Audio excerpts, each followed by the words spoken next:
Damien, quand on parle d'artiste, ça s'en est un que tout le monde ne connaît pas, Oui. mais qui nous offre des choses assez spectaculaires et qui vient de parler de lui lui-même, quoi. Exactement, Laurent. En fait, vous avez raison. Je pense que certains de nos téléspectateurs ne le connaissent pas, ne connaissent pas son nom. En revanche, regardez ses œuvres. Vous les Et connaissez là, on forcément. va les reconnaître. Forcément. Voilà, c'est ça. Donc, nous parlons de Richard Orlinski. Regardez son lion.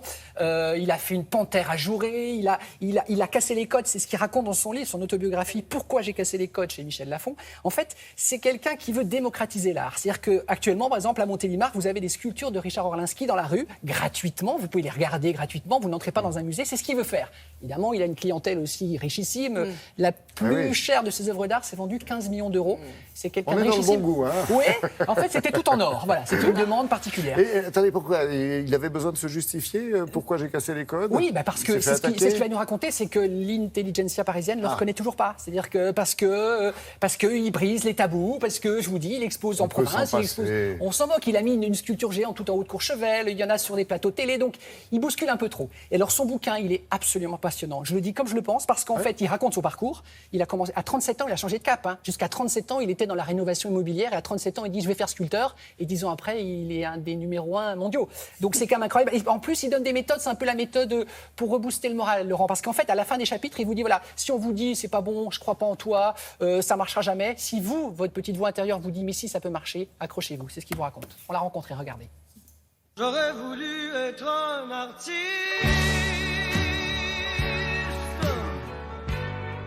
pour pouvoir faire mon numéro. Bonjour Richard Orlinski. Bonjour. À l'âge de 37 ans, vous plaquez votre ancienne vie pour devenir sculpteur. 10 ans plus tard, vous êtes l'artiste français le plus vendu dans le monde.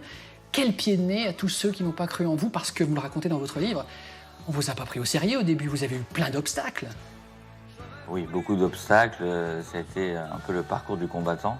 Qu'est-ce qu'on vous disait à cette époque? Que ça fonctionnerait jamais, que j'étais pas connu, que j'avais pas suivi le parcours qu'il fallait, j'étais pas issu non plus. Enfin voilà, donc j'étais pas la bonne personne, Ouais. au bon endroit, au bon moment. Donc, Il y a même un galeriste qui vous a dit OK, mais on le fait signer par quelqu'un d'autre, donc tu fournis et c'est un autre qui signe l'œuvre. complètement. Et là, vous avez dit mais jamais de la vie, quoi.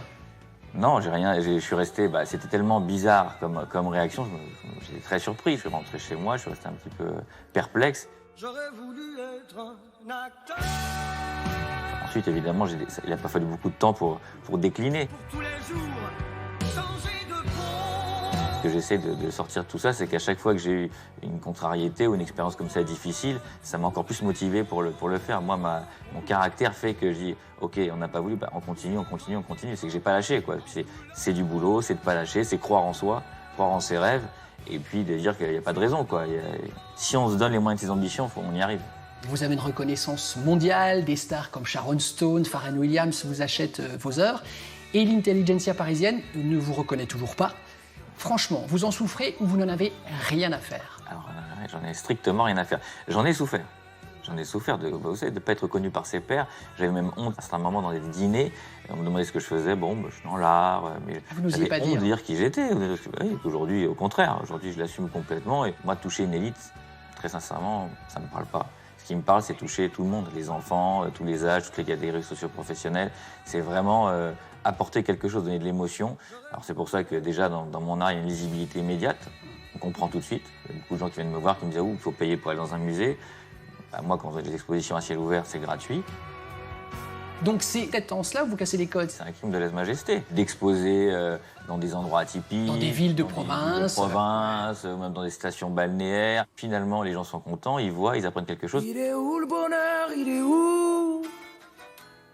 Il est où? Aujourd'hui, vous voyagez en jet, vous êtes un homme riche, vous êtes célèbre.